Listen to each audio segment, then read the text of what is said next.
Well, hello there, YouTube, and welcome to Friday the 17th of November. Holy moly, it's foggy again this morning.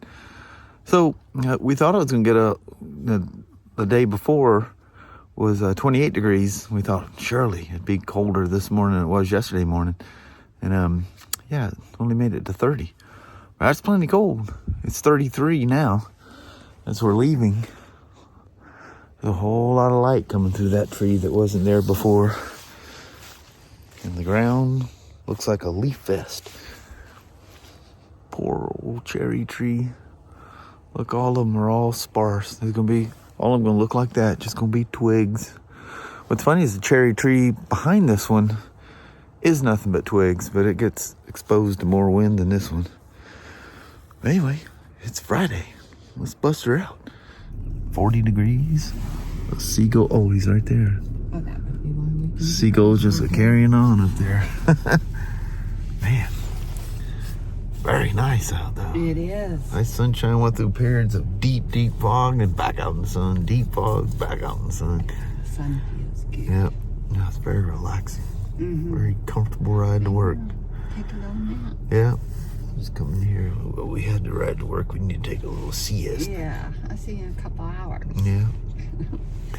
All right, Mama. Right. It's Friday. Yay. Let's go in there, bust it out, then start a weekend. Sounds good. All righty. Love you. See you. Bye. I love you. Bye-bye. Bye. The Transalp. I just absolutely love the name of that thing. XL750R.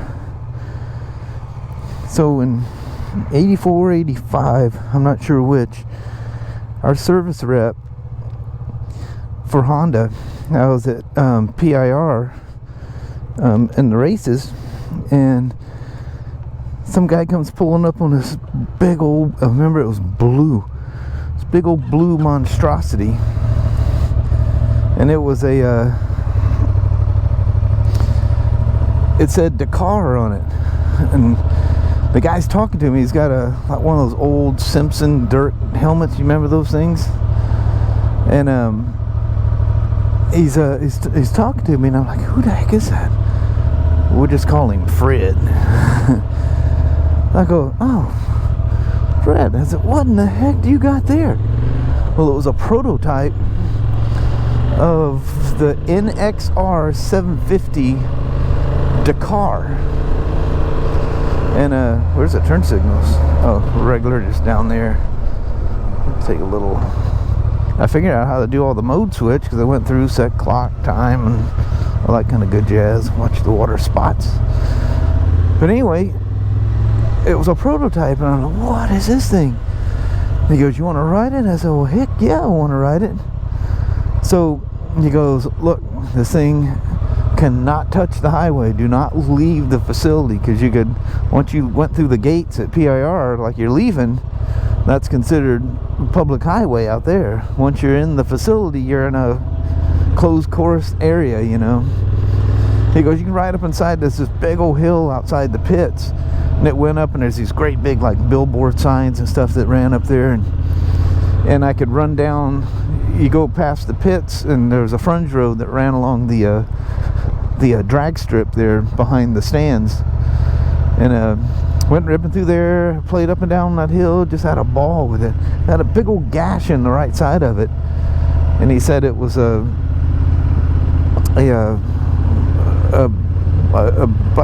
bike that they were loaning out to magazines and stuff, that nobody can discuss it.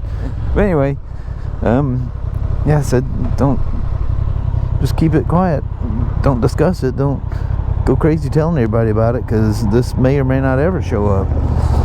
So finally in 85 or 86 they came out with it, but it was in Europe. As far as I know, it never came out in the States. And oh, I was gonna do my parking lot thing. Dadgummit. Well, we'll just do it kind of a weird way here. Where I was going, thinking about my story. So anyway, I think it came out in Europe. I don't think we ever had it here in the States. And it was the basis of their Dakar, Paris Dakar race bike. and they won that thing 4 years in a row, and I think they missed a year and then 3 years after that. So I think it was like out of 8 years they won 7 Paris-Dakars. I may not be exact on the stats there, but this was a functioning version of what became something we never got. We ended up, they called it the what did they call it, NSX or something like that, 600. So we ended up with a, oh no, it was a XRV, I think is what they call it. I'm not going to drive this thing through the water. It's called the XRV 600. So they basically took the, you know, the Shadow 600 or VLX 600, which was actually called a VT 600C. They took that motor and put it in a Transalp, and they called it the Transalp. But that's cool. I remember riding that thing like it was yesterday. It's crazy how long ago that was. Thing near 40 years ago. That thing is some kind of beautiful. Now, this is not, you know, it's not gonna compete against your KTMs and the, you know, the Yamahas and stuff like that. Honda is very conservative with stuff like this. Now, if Honda wants to build a race version of this, look out. If they put their mind to something, they want to win a certain kind of race or build something like that, nothing stops them. Look at Formula 1 racing, MotoGP racing, and we're in that kind of a slump with Honda now. They'll start sliding and other people are outrunning them, and you watch in the next year or so, Honda will come out with something that will be evolutionary and just dominate MotoGP racing. They do it with everything. Honda, you know, they put all the resources together, come up with something really cool, and then let that thing wane out until it finally becomes, you know, not as competitive. Then they'll reinvent the wheel and come out with it again. So just because they make something essentially kind of soft in this world of adventure bikes, the one thing, everything will always work. It'll be reliable as an anvil, and live forever if you take care of it. You know, Honda's kind of famous for people not taking care of them. They still live forever, but you can even break a Honda if you don't take care of it eventually. She's a good looker. Holy moly. Buddy, wonderful display. Kind of small, but I like that kind of. I don't like the big bam throwing me in the face. That's just don't get it. Don't like it. If I want a bunch of info and stuff, I have my phone sitting off to the side somewhere, you know. She is a sweetheart. Alright. Let's continue our little parking lot runs here. It's just so smooth and everything just works so correctly, you know. So Kelly and I were driving in today. These trees, what was that, a spider or something I took against these trees up here. That's weird. They cleared from the bottom of those trees up. I see that a lot everywhere, but that does look really cool. I'm just gonna loop around and head back and continue our parking lot ride. But look at those trees. There's nothing in them. Not even a twig left in them. That one's got a little bit left in her. But, you know, because it's warmer down this way, you always have fall that lasts, you know, a couple, 3 weeks longer than it does. When ours is just nothing left, there'll still be some stuff here.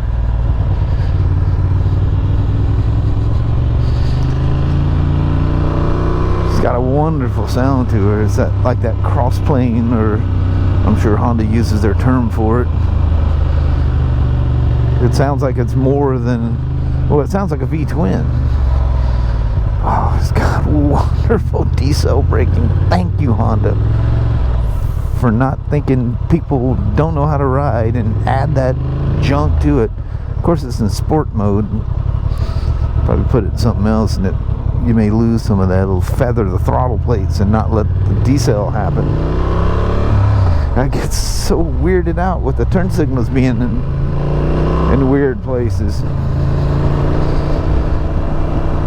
No self-canceling, which I didn't expect it. Doesn't look like it has any cruise control, which who cares? Dude, I can't have a bike without cruise. Dude, buy yourself a convertible, because you probably can't deal with the cold, the heat, or the rain, and you need all the comforts of a car. Just forget a motorcycle. Do you understand the freedom of riding a motorcycle? Part of that freedom is you suffer a little bit. The most fun you'll ever have is when things are uncomfortable. You're like, oh man, that seat was terrible. Oh, I love that ride. Let's do it again. People go crazy spending all this money for little doodads to make everything so comfortable. I'm guilty too, you know. My Road King, I put a comfy seat and stuff on it, but you expect that kind of stuff on something like that. Something like this, it's like a goal to take something like this across the country. Be a little comfortable. Experience the elements. You know what you do? You ride with a smile on your face the whole time. You definitely got some gumption to her, I tell you that. Oh, that's wonderful. Throw you across the bow there when you back off. Oh, I can feel it in the shift lever. Oh, I seen that in the settings. It's got shift assist. Well, whatever Honda calls it. Speed shifter. I don't know what they call it. Clutchless shift. I can feel the... Oh, yeah, I can see it there too. So used to seeing those things on bikes that it's not even an unusual thing anymore.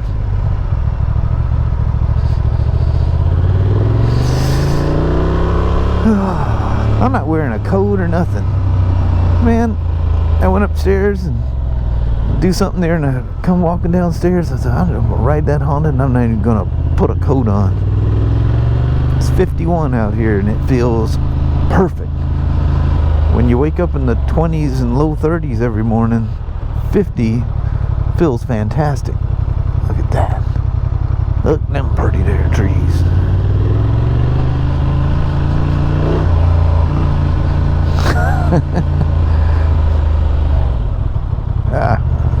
I'll try it first.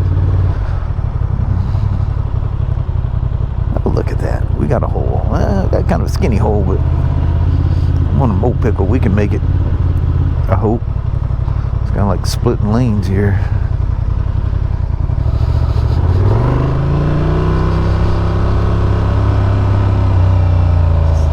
Oh, I love a bike with decel. I let go of that throttle, I want it to let go too. My Acura is, even in sport mode, you let go of the throttle and it just floats. It's like you somehow or another kicked it in neutral. It's like, come on. Now you can go and, you know, the manual shift, the sport mode where you manually shift with the paddle shifters, you know, and you get good decel braking, but it won't go past 8th gear. It never goes into 9th or 10th. And those gears seem to be lower. She's a revver. She is like in the power, but very, very fun. Put the car in sport mode and use the, you know, the manual shifting. But it goes from D to S, so I'm assuming that sport shifting is what they call it. I don't know. It's fun though. And you wrap on that thing, it's got a nice bark to it, that old Acura. One of the things you run into when you come in here is a lot of grandpas come in here. Still a lot of beautiful trees around here, and that lovely look of them being on the ground. Isn't that beautiful? Alright, we'll do one more little alley thing here. I don't see a regular trip meter on there. I don't know what it's in. I didn't play with all that stuff. All the stuff, you know, clock, time, date, and all the stuff that's related to the pre-delivery inspection, you know. This thing would flat rip, I bet.